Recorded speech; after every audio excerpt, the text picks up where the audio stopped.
Welcome to the Slop Farm. Enjoy the video. Start by preparing your workspace and gathering tools for the job. Inspect the RJ45 plug and cable for visible damage before starting work.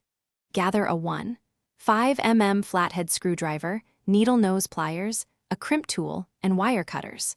Power down devices and unplug cables to avoid electrical or data issues.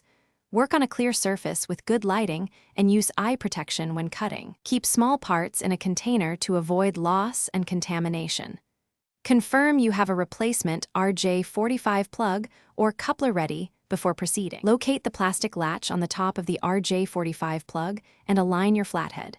Depress the plastic latch gently with your 1.5 mm flathead screwdriver to release the clip.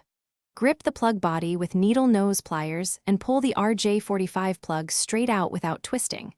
If the latch is broken, use wire cutters and cut the plug off about 3.5 cm from the cable end. Strip back 1 inch of the jacket to reveal the 8 conductors evenly. Prepare the cable for retermination or attach a coupler as needed. After removing the old head, arrange the 8 conductors to T568B order for standard wiring. Trim the wires squarely to 1.2 cm beyond the jacket so they seat correctly in the plug. Insert wires fully into a new RJ45 plug and confirm each wire reaches the end of its channel. Use a ratchet crimp tool and apply firm, even pressure until the crimp cycles. Test the reterminated cable with a cable tester to confirm all 8 pins connect correctly. Label the cable with length or location for future reference. Thanks for watching.